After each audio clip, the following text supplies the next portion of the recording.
Bismillahirrahmanirrahim. Assalamualaikum warahmatullahi wabarakatuh. Mohon izin untuk menyampaikan tutorial penggunaan aplikasi Eraport versi 7.03 yang akan kita pergunakan untuk penilaian di semester ini.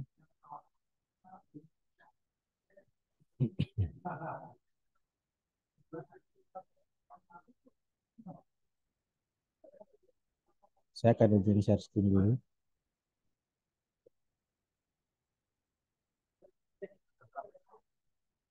Baik. Nah, untuk mengakses ke ke Eraport, ini kita punya dua linknya. Kalau yang menggunakan jaringan sekolah untuk mempercepat ya gunakan alamat ini 192.168.100.3.1.2 ya. Jadi 192.168.100.3.28154 enter. Maka akan muncul layar seperti ini. Namun kalau ingin diakses dari internet, maka gunakan internet yang bukan jaringan di sekolah ya. Maka digunakan alamat ini. Simaka.smk hang21.sch.id.2 8154 seperti ini. Nah, sama nanti akan munculnya login seperti ini. Jadi kalau misalkan mau isi rumah, pakai alamat yang ini, Simaka. Kalau mau dari sekolah supaya cepat, gunakan alamat ini. Ya. Baik. Untuk mempercepat, saya akan gunakan alamat ini saja sebagai demonstrasi. Oke, berikutnya adalah kita akan login. Nah, login ini nanti akan saya share nama-nama emailnya lah beserta passwordnya ya. Di sini saya akan masuk dengan menggunakan akun saya pribadi seperti ini. Oke, kemudian jangan lupa simpan login supaya ketika masuk lagi kita tinggal pilih saja dari bawah. Klik login. Maka akan muncul seperti ini ya tampilannya. Di sini ada selamat datang. Pastikan namanya benar nama Bapak Ibu sekalian ya. Lalu pastikan juga di sini ada kewenangan ya, ada guru, wali kelas, pembina ekskul dan sebagainya. Nanti kalau misalkan ada koordinator P5 di sini ada tulisan koordinator P5. Nanti akan saya kasih contoh untuk koordinator P5. Baik.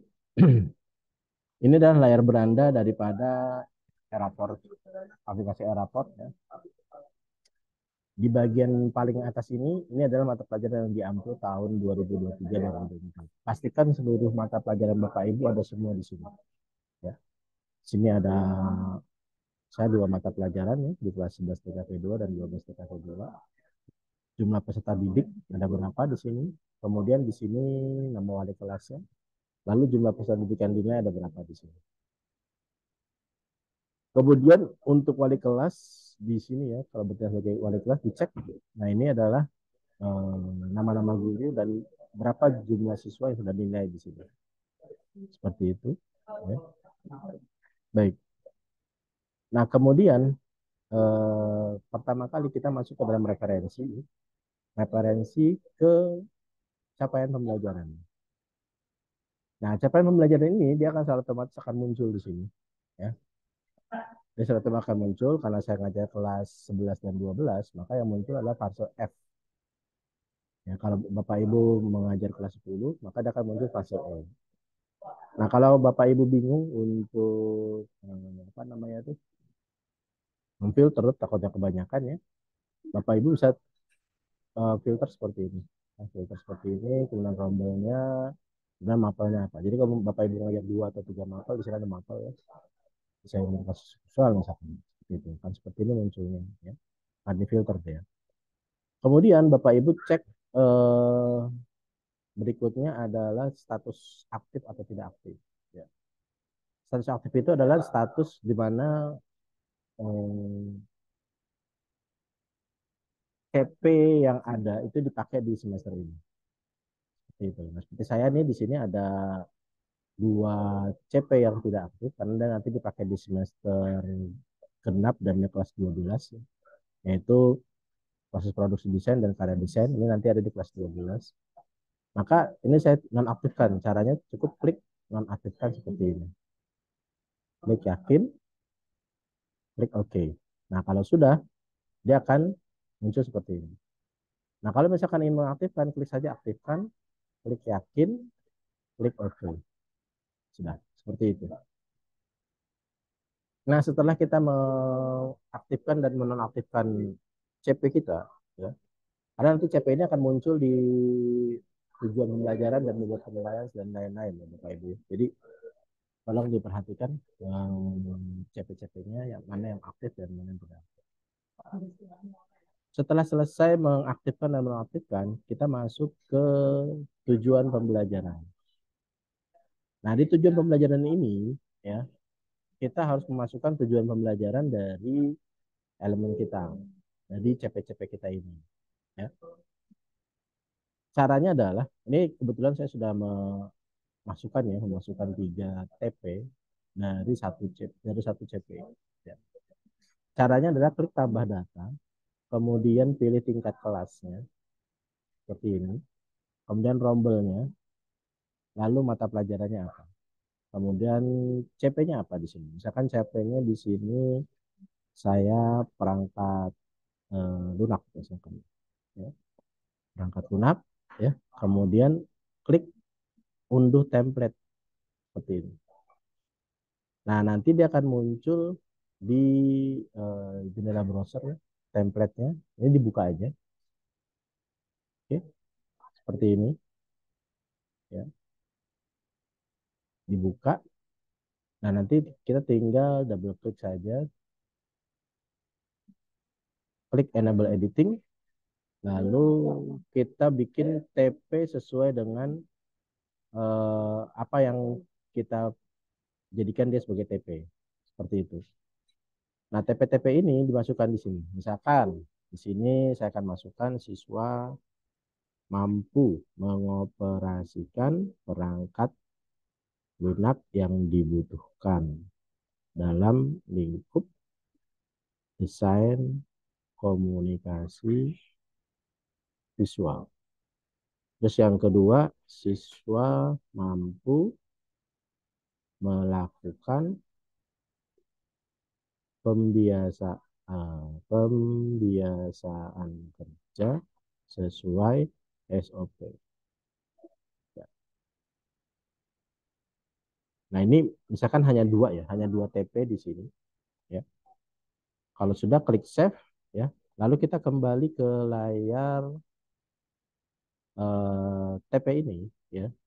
Lalu klik browse di sini. Kita cari tadi dokumennya ya. Nah, ini dia dokumennya nih. Klik ini, kemudian open. Nah, dia akan masuk, klik OK. Nah, nanti akan muncul di sini. Ini yang baru saya masukin ya. Ada siswa mampu menggunakan perangkat lunak yang dibutuhkan dalam bentuk desain visual.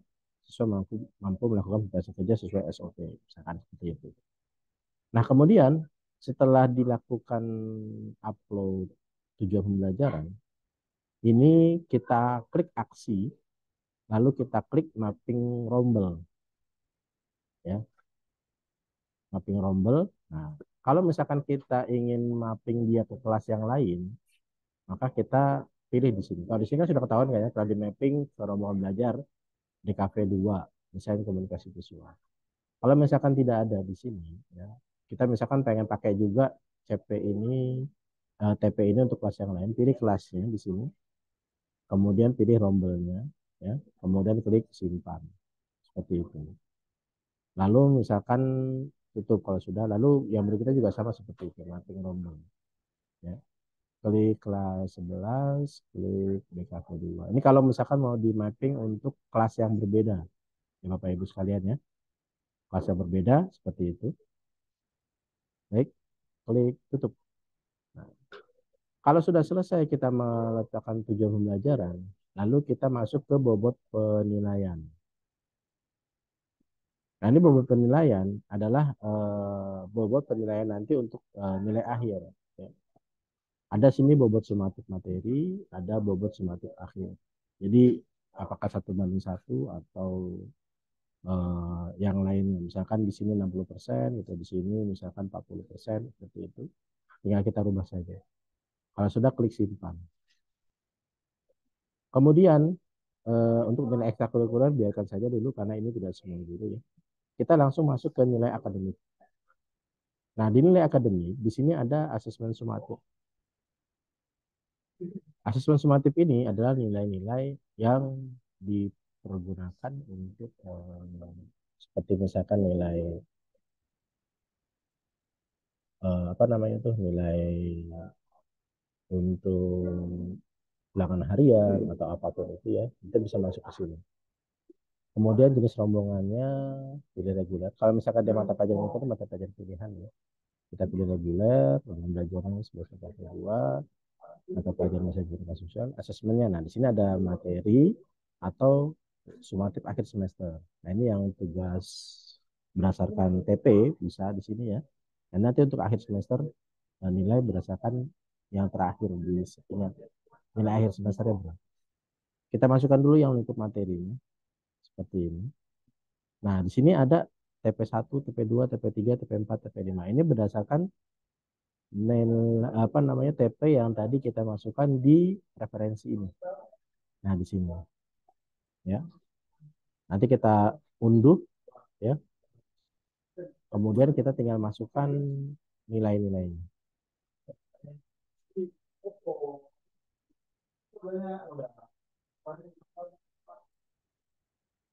Nah, ini seperti ini, klik enable editing ya.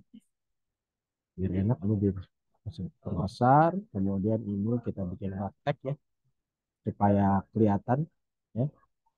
Nah, kita isi di sini, misalkan di sini 80, di sini 70, ini misalkan 45 dan seterusnya, 80 dan seterusnya. Diisi ya. Kalau sudah, ya kita save, kemudian kita upload lagi kembali ke sini. Ya, kita kembali ke sini, kemudian diupload. Upload.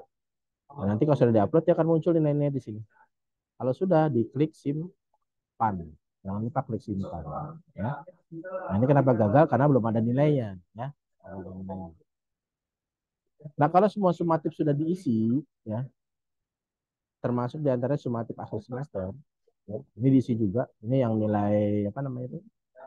Nilai untuk PAS kemarin, ASS kemarin yang di sumatif akhir semester. Kemudian setelah selesai, lalu kita akan masuk ke nilai akhir. Nah, ini nilai akhir. Ya. Ini ada tingkat kelasnya, kemudian jenis rombel, reguler ya, DKP 2, DKP, kemudian apakah nilai asesmen atau nilai akhir. Nah, ini nilai asesmen ya, seperti ini. Nilai akhirnya berapa, kemudian capaiannya. Apakah ini sudah tercapai? Kalau sudah tercapai, kalau tidak tercapai, kalau tidak tercapai, dan seterusnya. Seterusnya sampai akhir. Nanti kalau sudah selesai, baru klik simpan. Seperti itu. Oke. Kemudian capaian kompetensi. Nah, nanti ini setelah diisi ini, setelah nilai akhir ini diisi, ya yang tadi nilai akhir diisi, dia akan muncul di sini capaian kompetensi. Kita akan cek. Kalau misalkan memang apa namanya ada yang salah atau yang tidak benar, kita bisa lakukan modifikasi di sini. Oke, seperti ini. Ya, kita tinggal berubah di sini. Kan nilai akhir tadi posisi di sini. Kemudian terakhir adalah penilaian sikap. Nah, ini penilaian sikap ini kita klik tambah data. Nah, di sini kita masukkan seperti ini. Kita didik ya. Nah, ini tanggalnya, tanggal berapa, tanggal pemasukan materinya, dimensi sikapnya apa, elemen sikapnya apa, misalkan dimensi takwa, elemennya misalkan akar manusia, sikapnya misalkan positif. Ya. Jadi simpan seperti itu. Nah, ini tanggal sama tanggal. Isi diisi. Ya. Terus simpan. Begitu seterusnya. Nah, nanti kalau sudah selesai semua diisi, ya, kita tinggal masuk ke wali kelas untuk pencetakannya. Tapi itu sementara itu saja dulu ya. Nanti untuk wali kelas dan untuk ekstrakurikuler tetap P5 P5 akan saya buatkan tutorial yang lain. Terima kasih atas perhatiannya. Assalamualaikum warahmatullahi wabarakatuh.